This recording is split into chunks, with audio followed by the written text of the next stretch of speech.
Se siete appassionati di scherma storica, avrete sicuramente sentito parlare di questa entità astratta che sono i trattati.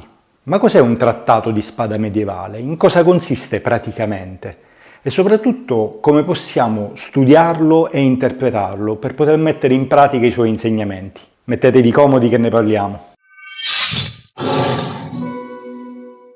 Una delle cose che ha contraddistinto il Medioevo europeo è stato l'imporsi sul campo di battaglia della figura del guerriero professionista, il cavaliere. Parallelamente al sorgere di questa professione si diffonde anche la tradizione degli scritti sull'arte delle armi, in italiano armizzare, i cosiddetti trattati scritti dai più grandi maestri del tempo. Gli esemplari più antichi di queste opere provengono dall'area germanica, nei primi del XIV secolo, e dimostrano la nascita di una tradizione che è rimasta molto attiva per tutto il Rinascimento. Questa tradizione prende piede anche nella penisola italiana, proprio grazie al fior di battaglia, o flos duellatorum in latino, scritto dal grande maestro friulano Fiore dei Liberi, anche se non è da escludere che potrebbero esserci stati degli scritti precedenti di cui noi ancora non siamo a conoscenza. Negli ultimi anni il fior di battaglia, esattamente come molte di queste opere, ha avuto una enorme diffusione mediatica,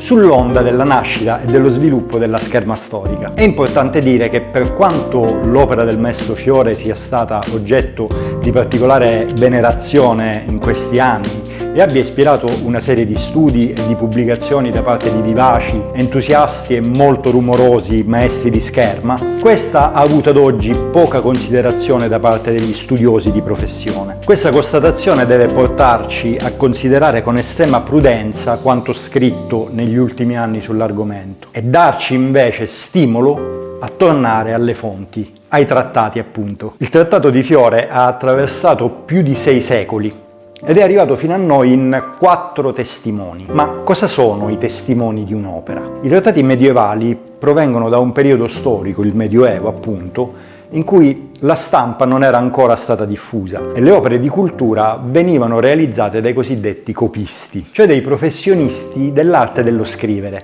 solitamente dei chierici che si facevano carico di confezionare il manoscritto fornito loro dall'autore, quando in molti casi non operassero direttamente sotto dettatura. Come si può immaginare, un procedimento del genere rendeva ogni singolo manufatto unico nel suo genere e ogni copia di una stessa opera non poteva definirsi identica all'altra. Il passare dei secoli, inoltre, ha dato il suo contributo a complicare tutta questa situazione e i manoscritti che sono giunti fino a noi sono spesso segnati dai diversi cambi di mano che sono avvenuti nel tempo e che possono manifestarsi con nuovi interventi di rilegatura, smarrimenti o sostituzioni di pagine, quando non di interi volumi. E non solo questo, spesso nel tempo queste opere venivano abbellite dagli scarabocchi dei bambini e in alcuni casi persino dalle impronte delle zampe del gatto di casa, quando un incauto proprietario lasciava il manoscritto aperto dopo la lettura serale. Come dicevamo, l'opera di Fiore quindi è arrivata in 4 diversi manoscritti, affini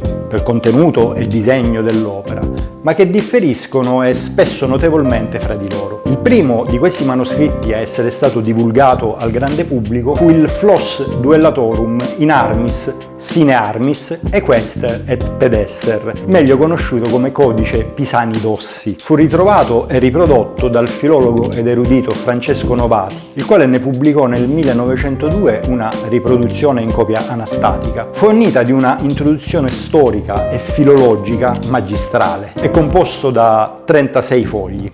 L'opera si apre con un prologo in latino, seguito da un secondo prologo in volgare, accompagnati da altri 2 prologhi in versi, ancora una volta, il primo in latino e il secondo in volgare. Dopo questi prologhi il manoscritto passa a trattare diverse armi, attraverso una serie di vignette, 4 per pagina di solito, che illustrano altrettanti giochi, cioè tecniche di combattimento. Le illustrazioni sono accompagnate da glosse in volgare, in versi, solitamente in distico o in quartina. In prosa invece è il secondo manoscritto di cui vi voglio parlare, il Fior di battaglia, conosciuto come versione Ghetti, proprio perché dopo una serie di cambi di mano avvenuti nei secoli è attualmente custodito nel Paul Getty Museum a Los Angeles. È composto da 49 fogli che contengono circa 300 illustrazioni a penna con dettagli in oro. Questa è la versione in prosa più ampia attualmente a nostra disposizione. Infatti in questo manoscritto le immagini, a differenza del Pisani-Dossi,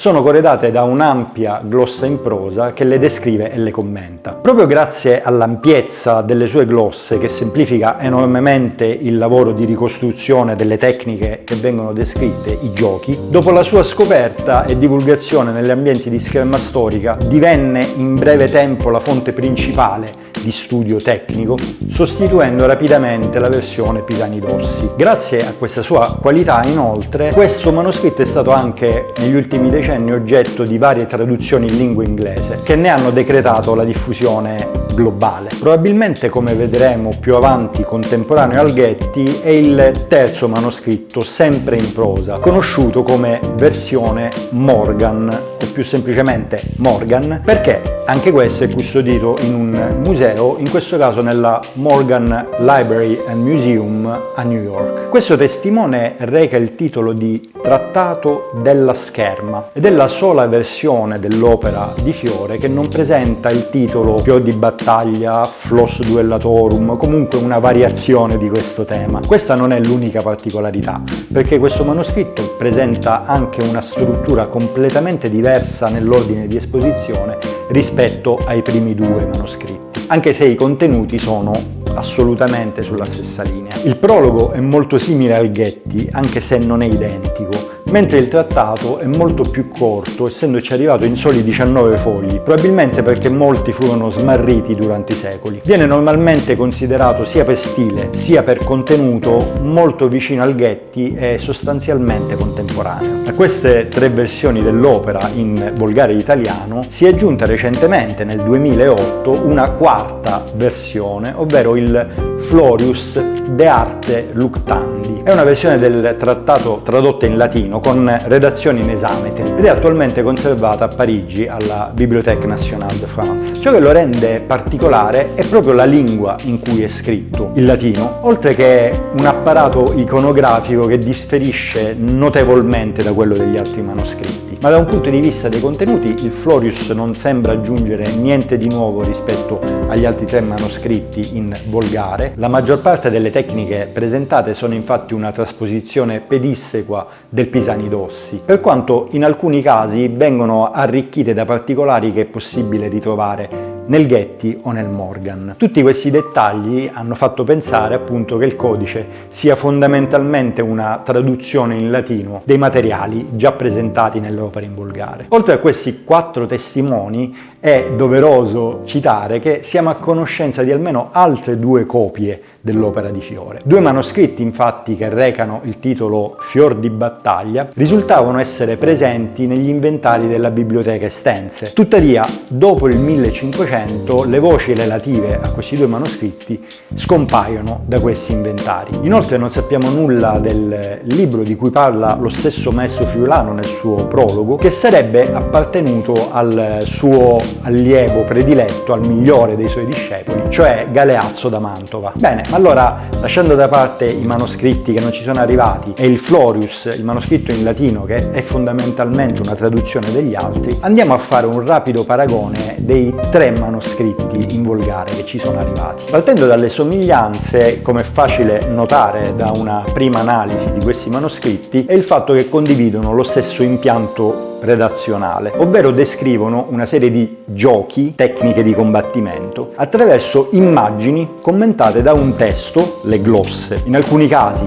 in versi, in altri casi in prosa. I codici trattano tutti la stessa materia, l'arte di armizzare, cioè combattere, sia nella lotta, l'abbrasare, con la daga, con la spada, le armi in asta, sia in armatura, sia senza armatura, sia a piedi sia a cavallo. Inoltre tutti i testimoni si approcciano alla didattica delle azioni seguendo un analogo sistema di convenzioni iconografiche. Come vedremo nel dettaglio nel prossimo video, tutte le sezioni dell'opera che trattano le diverse armi vengono illustrate attraverso un complesso sistema di simboli che permette al lettore di capire perfettamente chi stia eseguendo la tecnica di combattimento e che cosa bisogna fare per riprodurla. Il funzionamento di questo impianto didattico e descrittivo viene spiegato da Fiore nel dettaglio nel suo prologo, in modo che i lettori possano navigare tra le tecniche in modo assolutamente funzionale. Un'altra analogia è quella che emerge dall'analisi più propriamente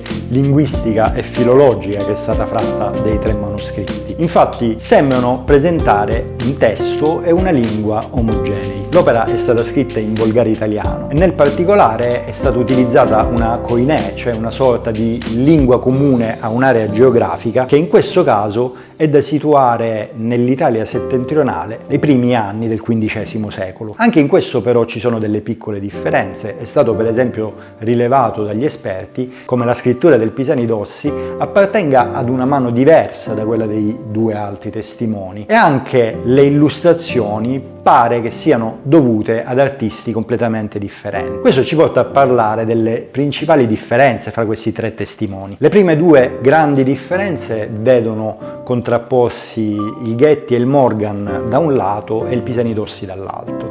Infatti i primi 2 rappresentano sicuramente una versione alternativa rispetto al Pisanidossi, almeno per quanto riguarda la scelta della forma in cui spiegare le azioni, che vengono infatti affidate a un commento in prosa che è decisamente più ampio e più chiaro del corrispettivo in versi. I contenuti espressi nelle glosse nella maggior parte dei casi sono identici fra questi 2 testimoni, anche se è possibile trovare alcune varianti. Inoltre questi 2 manoscritti presentano un solo prologo, in volgare, che differisce in alcuni passaggi da quello presente nel Pisanidossi. Proprio parlando del prologo arriviamo alla seconda grande differenza fra questi manoscritti, che è inerente ai riferimenti cronologici. Infatti il Pisanidossi è l'unico a contenere nel prologo una indicazione cronologica precisa circa la data di realizzazione dell'opera, il 10 febbraio 1409. E oggi opinione comune degli studiosi che hanno affrontato la questione che sia ragionevole credere che i manoscritti in prosa abbiano preceduto quelli in versi. Questa ipotesi sarebbe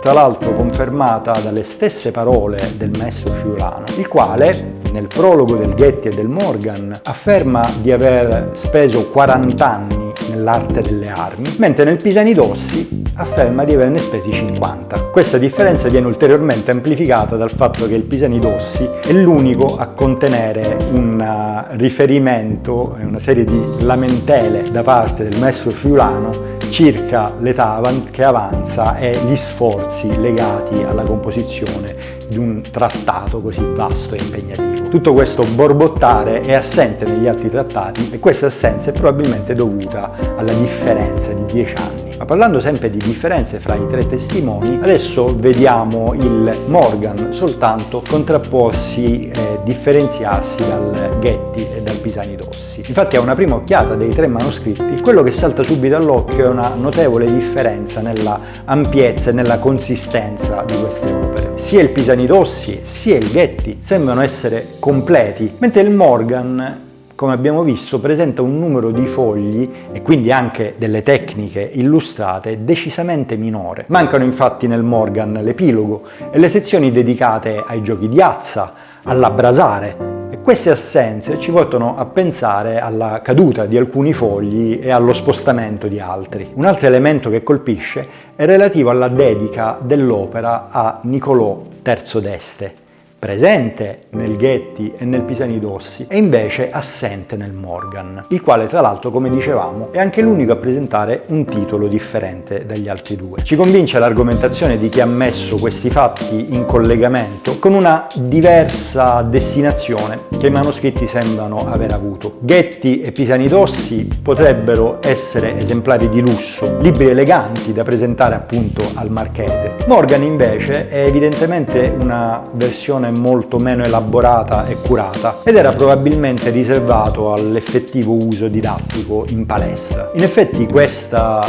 teoria è abbastanza confermata dalla pratica che è stata fatta in questi anni. Le brevi glosse del Pisani-Dossi si prestano infatti molto male ad uno studio concreto in sala. Del resto la loro insufficienza è stata dimostrata dalla grande fatica che i praticanti di scherma storica hanno dovuto affrontare nell'interpretare le tecniche durante tutto il periodo in cui questa era l'unica copia a nostra disposizione. Le cose divennero molto più semplici quando fu possibile attingere alla prosa ben più ampia e descrittiva del Ghetti. Sembra quindi del tutto ragionevole pensare che l'opera abbia visto il suo esordio in prosa, magari prima in un formato pratico ed essenziale come mostrato nel Morgan, poi abbellito ed arricchito di una dedica nel Ghetti proprio per essere presentato a Niccolò III e alla sua corte. La redazione in versi del Pisani-Dossi rappresenterebbe uno stadio successivo a quella in prosa, legata con ogni probabilità ad un uso non più marziale ma cortese, magari per essere un dono alla corte di qualche signore alleato di Niccolò, e che Fiore sicuramente eseguì in tarda età. L'opera infine troverebbe la sua definitiva celebrazione nella traduzione in latino, nel Florius, ovvero in quella che nel Medioevo era la lingua internazionale della cultura, probabilmente proprio per l'esigenza di consacrare il suo successo e farla diventare quello che oggi definiremmo un best seller. Tuttavia non bisogna mai abbandonare la giusta dose di prudenza di cui parlavo all'inizio del video. Come vedete, il raffronto tra i manoscritti presenta diverse problematiche. Il problema della datazione dei differenti testimoni di quest'opera, per esempio, non è per nulla semplice, ed è chiaro che le considerazioni presentate in questo video sono semplicemente delle ipotesi, ben salde, perché derivano dall'analisi del contenuto dei testi, dallo studio filologico e linguistico degli stessi, oltre che dalla nostra pratica in sala d'armi. Tuttavia, ad oggi è ancora doveroso mantenere una certa distanza dal saltare a facili conclusioni. Non è da escludere, per quanto forse meno probabile, ad esempio che la redazione in versi del Pisani-Dossi abbia preceduto quella in prosa e che quindi il verso della redazione dell'opera sarebbe stato assolutamente l'opposto di quello che abbiamo illustrato. Nei prossimi video vedremo da un punto di vista pratico come sia possibile utilizzare al meglio i testi appena presentati in base alle esigenze di studio e di allenamento in sala d'armi, e capiremo in che modo mettiamo a frutto tutte queste conoscenze nella Sala d'Arme Marea, la prima scuola di scherma storica in Sicilia. Quindi mi raccomando, non perdeteli. Grazie per aver seguito il video, spero che sia stato utile. Se hai domande o curiosità sull'argomento, scrivile pure nei commenti qui sotto. Se invece vuoi saperne di più su Maestro Fiore e la sua vita, ti consiglio assolutamente di passare a questo video. Non dimenticare di mettere un like e iscriverti al canale se ancora non l'hai fatto. Allora ci vediamo nel prossimo video, ti auguro una splendida giornata. Ciao!